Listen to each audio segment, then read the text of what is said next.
వసంత కోకిల వనమంతా పిలుపులా వసంత కోకిల జగమంతా గెలుపులా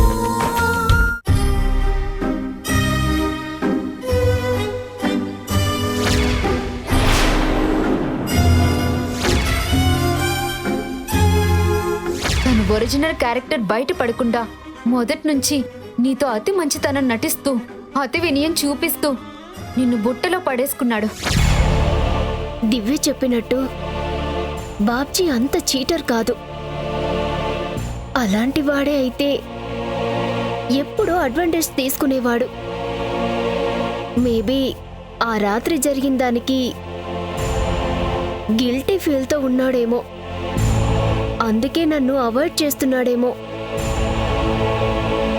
నాలో నేనే ఇన్ని క్వశ్చన్స్ వేసుకోవడం కాదు, బాబ్జీ మనసులో ఏముందో ఫోన్ చేసి కనుక్కోవడం బెటర్.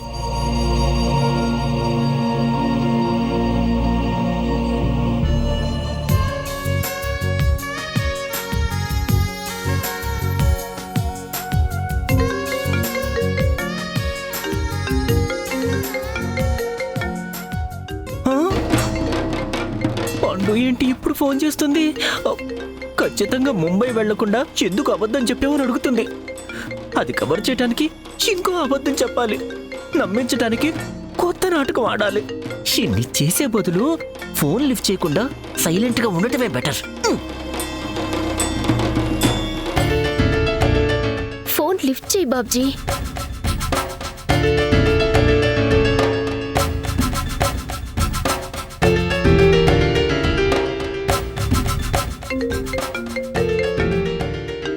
నువ్వు ఎన్నిసార్లు కాల్ చేసినా నేను మాత్రం మాట్లాడను.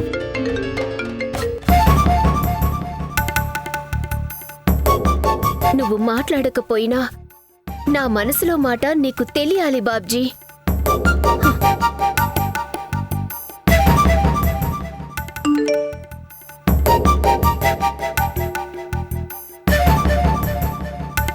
నువ్వు కావాలనే నా ఫోన్ లిఫ్ట్ చేయడం లేదని నాకు తెలుసు బాబ్జీ. అయినా సరే నాకు నీ మీద కోపం లేదు. ఆ రోజు రాత్రి జరిగిన దానికి నువ్వు గిల్టీగా ఫీల్ అవ్వద్దు. ఇందులో నీ తప్పు ఎంతుందో నా తప్పు కూడా అంతే ఉంది.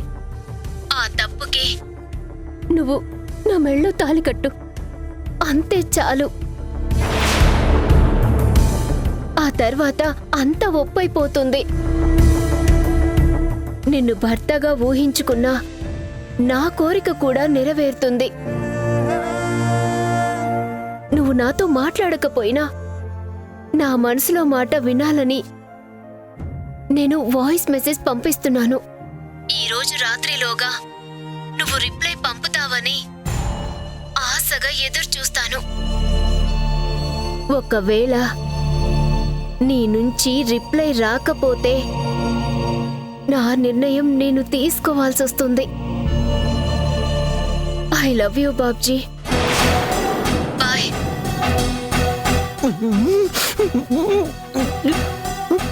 అయ్య బాబోయ్, లవ్ యూ అంటుందేంటి? నైట్లోగా రిప్లై ఇవ్వకపోతే ఏదో చేస్తానని వార్నింగ్ ఒకటి. సమయానికి దివ్య కూడా ఇంట్లో లేదు కాబట్టి సరిపోయింది, లేదంటే ఎంత ప్రమాదం. పండు మెళ్ళలో తాళ్ళు కడితే తప్పు ఒప్పవటం కాదు, నా కాపురం నిప్పున కుంపటైపోతుంది. ఆ రాత్రి నేను చేసిన పాపానికి ఇప్పటికీ దివ్య కళ్ళల్లోకి నేను చూసి మాట్లాడలేకపోతున్నాను. తప్పు చేశాను. పండు పరిచయమైన రోజే నాకు పెళ్ళయిందని చెప్పుంటే ఇంత పెంట అయ్యేది కాదు. నెంబర్ మారుద్దామా అంటే ఆఫీస్లో బ్యాంకులో అన్నిటికీ ఇదే నెంబర్ ఇచ్చాను. అయినా నేనొక్కడనే ఎందుకు భయపడాలి? తప్పు పండుది కూడా ఉందని తనే ఒప్పుకుంది కాబట్టి వీళ్ళనితో దూరంగా ఉంటేనే మంచిది. ఒసే పండు, ఏం చేసుకుంటావో చేసుకో, నేను మాత్రం రిప్లై ఇవ్వను. ఎమోషనల్ బ్లాక్మెయిల్కి టెంప్ట్ అయిపోను. నా వాయిస్ నోట్ విని నీ మనసు కరుగుతుందని నాకు తెలుసు బాబ్జీ. నీ మెసేజ్ కోసం నా కళ్ళు కాయలు కాచేలా, నా మనసు పువ్వులు పూచేలా ఎదురు చూస్తూ ఉంటాను.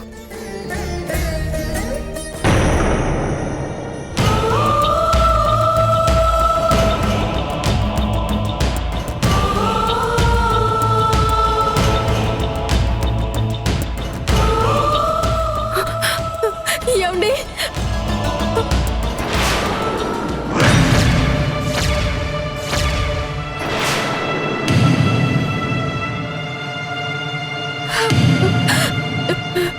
ఏమండి? ఏంటండి ఇది? నాకేం కాలేదు సంధ్య, జస్ట్ తలకి చిన్న దెబ్బ తగిలిందంతే. అదృష్టం బాగుంది కాబట్టి పీకల దాకా తాగినా చిన్న దెబ్బతో తప్పించుకున్నారు.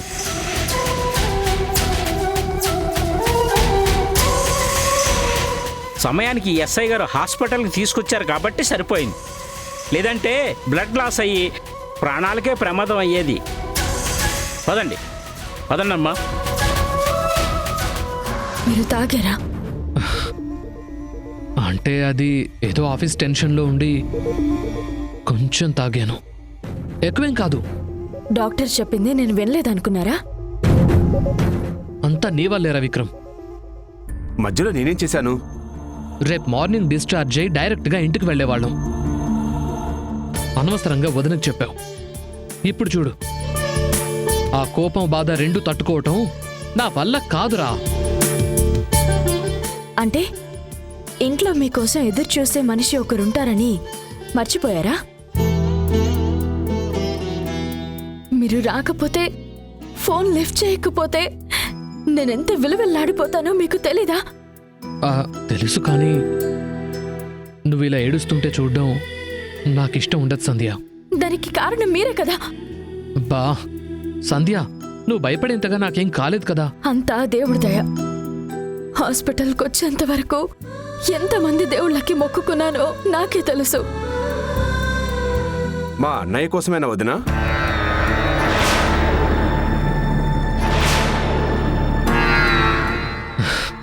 విక్రమ్, ఇప్పుడు నువ్వెన్ని జోకులేసినా మీ వదిన నవ్వదురా. సంధ్య చూడు, నన్ను కాపాడింది ఆ దేవుళ్ళు కాదు, నువ్వు నా మీద పెంచుకున్న ప్రేమ. నిజమే అన్నయ్య, ప్రాణంగా ప్రేమిస్తే దూరం అవడం కష్టమే, దూరం చేసుకోవడం కూడా కష్టమే. కానీ అందరికీ కాదేమో అని నా ఫీలింగ్. అందరి గురించి మనకెందుకు విక్రమ్? నాకు మాత్రం నేను కోరుకున్న మనిషే నాకు భార్యగా దొరికింది. అన్నయ్య, వదిన గురించి నువ్వు ప్రత్యేకంగా చెప్పక్కర్లేదు. ఆవిడ ప్రేమ గురించి నీకన్నా నాకే ఎక్కువ తెలుసు. నేను ఫోన్ చేస్తున్నప్పుడు మీటింగ్ అని చెప్పారు కదా, అది అబద్ధమా? అంటే నిజం చెప్తే నువ్వు నన్ను తిడతావని. ఇప్పుడు మాత్రం చేసిన ఘనకార్యానికి మెచ్చుకుంటాననుకుంటున్నారా? సంధ్య ప్లీజ్, నీకెంత కోపం ఉన్నా, ఎన్ని తిట్టాలనుకున్నా, రేపు డిశ్చార్జ్ అయ్యాక ఇంటికి వెళ్తాం కదా, అప్పుడు తిట్టు. మా తమ్ముడి ముందు నా పరువు తీయొద్దు. వదిన ఏదైనా డిసైడ్ అయితే అన్న, తమ్ముడు, ఫ్రెండ్ అని ఏమీ చూడదు. నచ్చింది నచ్చినట్టు చేసుకుంటూ పోతుంది. అంతే కదా వదినా? ఏంట్రా, వచ్చినప్పటి నుంచి మీ వదిన భజన చేస్తూనే ఉన్నావు ఏంటి? ఇంత సడన్ గా పార్టీ మార్చేస్తావు అనుకోలేదురా. ఏం చేయనన్నయ్యా, వదిన గొప్పతనం అలాంటిది. సైలెంట్గా ఉండటం సాధ్యం కావడం లేదు.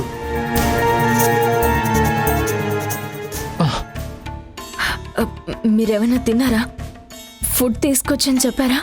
చెప్పారు, కానీ నాకేం వద్దు సంధ్య, ఆకలిగా లేదు. అవును, నువ్వు తిన్నావా? ఏదైనా ఫుడ్ ఆర్డర్ చేయమంటావా? ఇప్పుడేం వద్దండి, నాకు కూడా ఆకలిగా లేదు. విక్రమ్, నా ఫోన్ ఎక్కడుంది? ఇదిగో అన్నయ్య.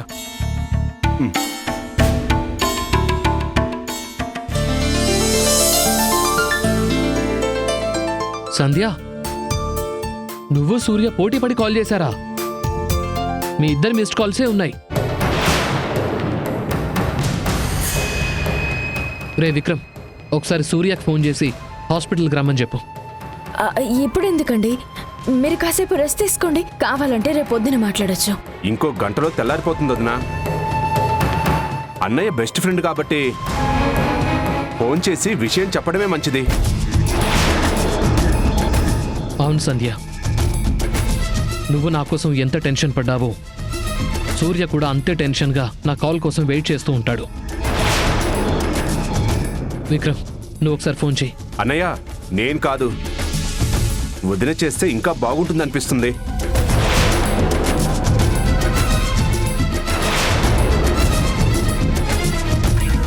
తెలిసిన మనిషే కాబట్టి విషయం ఇంకా క్లియర్గా అర్థమవుతుంది కదా.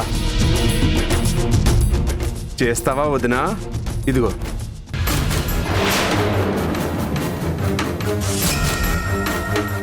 ఏయ్ వద్దురా, నువ్వే చేసి నా కండిషన్ బాగానే ఉందని టెన్షన్ పడొద్దని చెప్పు. సరే అన్నయ్య, నేను వెళ్ళి మ్యాటర్ చెప్తాను.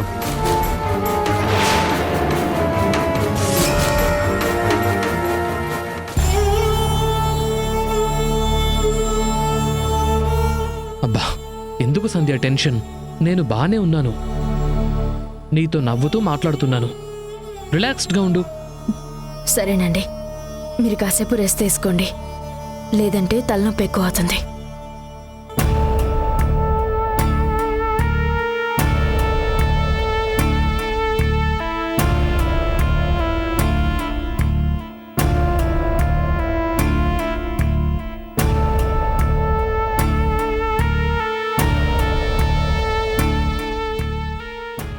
సూర్యకి ఈ విషయం తెలిస్తే ఖచ్చితంగా హాస్పిటల్కి వస్తారు. విక్రమ్ కూడా ఇక్కడే ఉన్నాడు కాబట్టి తప్పించుకునే అవకాశం లేదు. ఇప్పుడు ఏం చేయాలో, ఈ గండం నుండి ఎలా బయటపడాలో.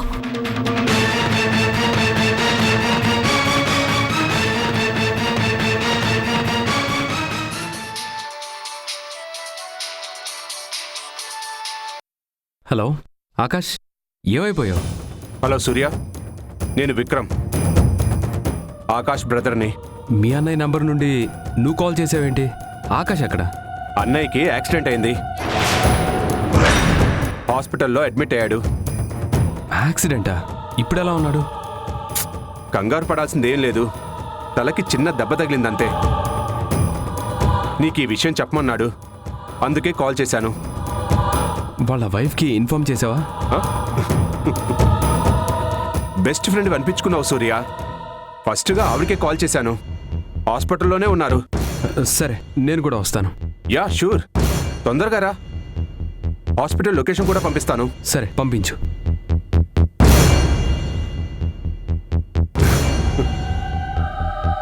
బెస్ట్ ఫ్రెండ్ హాస్పిటల్లో ఉన్నాడని చెప్తే వైఫ్ గురించి అడుగుతున్నాడు.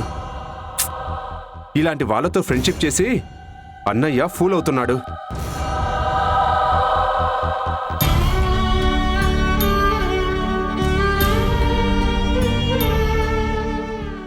సూర్య, ఇంత పొద్దున్నే ఎక్కడికి రా? ఆకాష్కి యాక్సిడెంట్ అయిందమ్మా.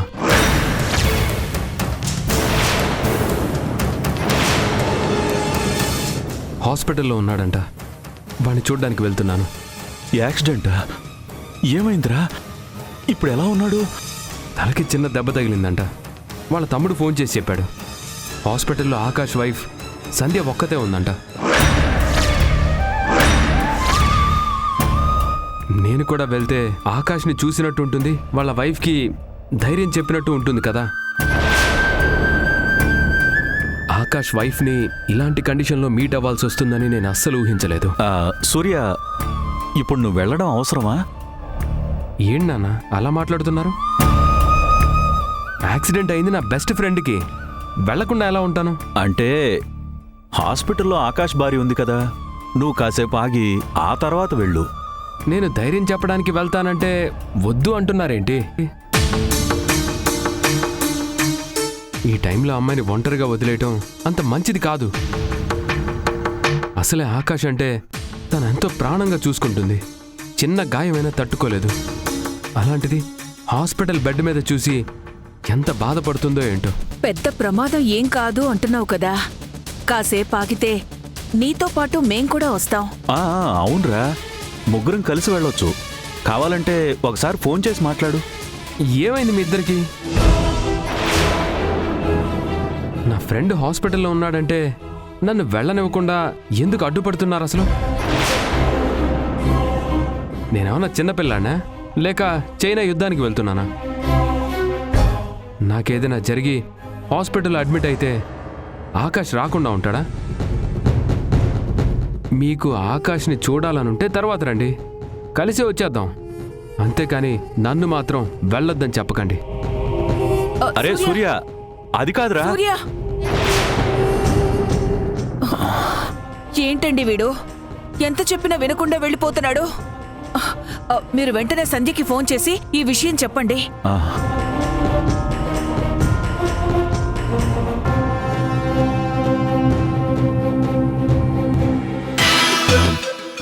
లక్ష్మి, సంజయ్ ఫోన్ తీయడం లేదు.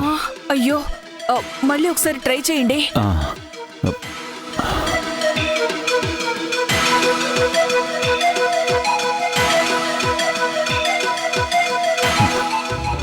లేదు లక్ష్మి, తను ఫోన్ లిఫ్ట్ చేయడం లేదు. అయ్యో అవునా, ఇప్పుడు ఏం చెయ్యాలండి? భగవంతుడా, మా సంధ్యకి నువ్వే సహాయం చేయి తండ్రి.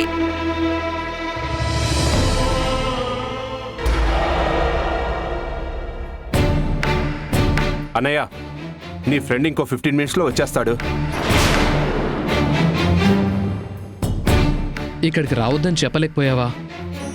ఇప్పుడు నన్ను చూస్తే సంధ్య కన్నా ఎక్కువ కోపడతాడు, ఇంకా ఎక్కువ తిడతాడు రా. ఏమనట్లే అన్నయ్య, వదిన ఇక్కడే ఉంది కదా, మొత్తం కంట్రోల్ చేసేస్తుంది. మీరు హాస్పిటల్కి వచ్చే ముందు సూర్యకి కాల్ చేస్తారనుకున్నానే, చేయలేదా? నేనెందుకు చేస్తాను విక్రమ్? ఆయనకి యాక్సిడెంట్ అయిందని తెలియగానే ఇక్కడి వరకు ఎలా వచ్చానో కూడా గుర్తులేదు. మీ అన్నయ్య గురించి తప్ప నా మనసులో వేరే ఆలోచనే లేదు. నిన్ను సూర్యని ఒకరికొకరికి పరిచయం చేయాలి అని ఎక్కడెక్కడో ఏవేవో ప్లాన్లేశాను. ఆఖరికి హాస్పిటల్లో మీట్ చేయించాల్సి వస్తుంది. ఏం మాట్లాడుతున్నావు అన్నయ్య? వదినికి సూర్యకి పరిచయం లేదా? పరిచయమే కాదురా, కనీసం ఒక్కసారి కూడా మాట్లాడుకోలేదు. అన్నయ్య చెప్పింది నిజమా వదినా? షాకింగ్గా ఉంది. నీకే కాదురా, ఇది విన్న ఎవరికైనా అలాగే ఉంటుంది. సూర్య గురించి మీ వదినకి, మీ వదిన గురించి సూర్యకి చెప్పడమే తప్ప ఇద్దరూ ఎప్పుడు ఎదురు పడలేదు, పలకరించుకోలేదు. నేను నమ్మలేకపోతున్నాను అన్నయ్య, నిజంగానిది చాలా విచిత్రమైన ఫ్రెండ్షిప్. నీ యాక్సిడెంట్ పుణ్యమా అని వదినికి సూర్య గారికి ఫస్ట్ టైం పరిచయం కాబోతుందన్నమాట. నాకు తెలిసి మీ లైఫ్లో ఇది మర్చిపోలేని రోజుగా మిగిలిపోతుంది. ఏమండి, నేను వెళ్ళొక్కసారి డాక్టర్ వచ్చారేమో చూసి వస్తాను. నీకెందుకు వదినా శ్రమ? నువ్వు అన్నయ్యతో ఉండు, నేను వెళ్తానులే. సూర్య కూడా వస్తున్నాడు కాబట్టి పలకరించడానికి, మర్యాద చేయడానికి చాలా బాగుంటుంది. అవును సంధ్య, నువ్వుండు, విక్రమ్ వెళ్తాడులే. పర్లేదండి, చాలాసేపటి నుండి కూర్చుని కాళ్ళు తిమ్మిరెక్కినట్టున్నాయి. కాసేపు వాకింగ్ చేసినట్టు ఉంటుంది కదా, వెంటనే వచ్చేస్తాను. సర్లే, వెళ్ళు. తొందరగా వచ్చే వదినా, నీకోసం మేము వెయిట్ చేస్తూ ఉంటాం.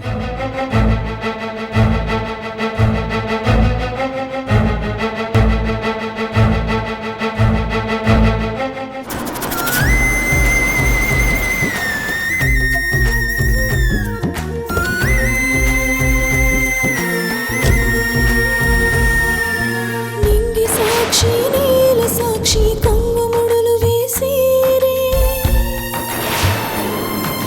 నీరు సాక్షి నిప్పు సాక్షి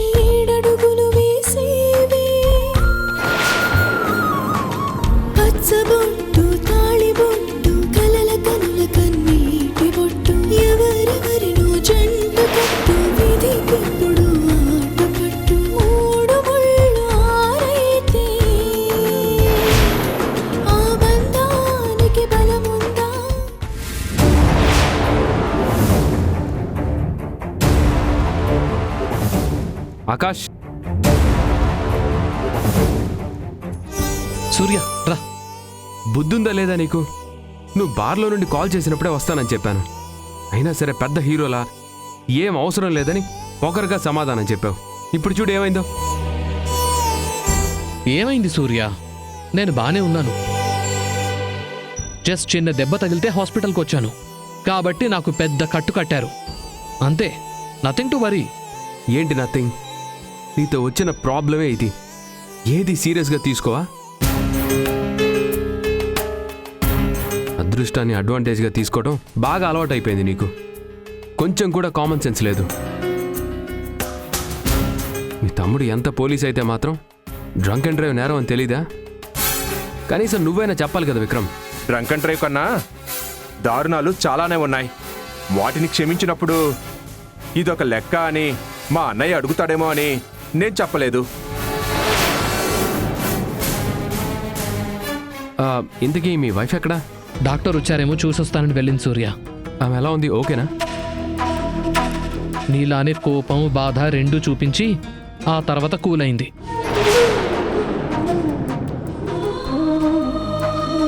సంధ్య లాంటి భార్య, సూర్య లాంటి ఫ్రెండ్ ఉండగా నా ప్రాణాలకేం కాదని మీకే అర్థం కావటం లేదు. నిజంగా మీ ఇద్దరిది చాలా గొప్ప ఫ్రెండ్షిప్ అన్నయ్యా. మీ ఇద్దరి లైఫ్లో ఏమున్నా ఏం వచ్చినా సరే ఇద్దరు సమానంగా షేర్ చేసుకుంటారు. కష్టాలు, సుఖాలు, సంతోషాలు ఇలా ఏవైనా. Yes Vikram, you are right. Surya, నేను రికవరీ అయ్యేంత వరకు సైట్లో పనులన్నీ దగ్గరుండి నువ్వే చూసుకో. ఏ అవసరం ఉన్నా నాకు ఫోన్ చేయి. పని మాత్రం ఎక్కడా ఆగకూడదు. సరే ఆకాష్, నేను చూసుకుంటాను. Don't worry. థ్యాంక్ యూ సూర్య. ఏంటి విక్రమ్, నీ వదిన ఇంకా రాలేదు? వెళ్ళి చాలాసేపు అయింది కదా. ఇంకా డాక్టర్ రాలేదేమో. మీకు మా వదినికి పరిచయం లేదంట కదా సూర్య. మీ ఇద్దరిని ఇలా ఇంట్రడ్యూస్ చేయాల్సి వచ్చినందుకు మా అన్నయ్య చాలా ఫీల్ అవుతున్నాడు. నేను కూడా అదే ఆలోచించాను, కానీ పరిస్థితులు అలా ఉన్నాయి. ఏం చేస్తాం? లైఫ్ అంటేనే అంతా. ఊహించనివి ఎన్నో జరుగుతుంటాయి. ఇంకాసేపట్లో మీ ఇద్దరి భాగోతం బయటపడబోతుంది. ఎలా తప్పించుకుంటారో నేను చూస్తాను.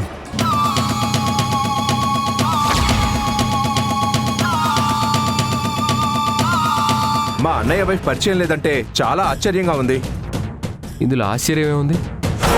మేం మీట్ అవ్వాలనుకున్న ప్రతిసారి ఏదో ఒక ప్రాబ్లం వచ్చి ప్లాన్ చేంజ్ అయ్యేది. అయ్యేది కాదు, చేసేది.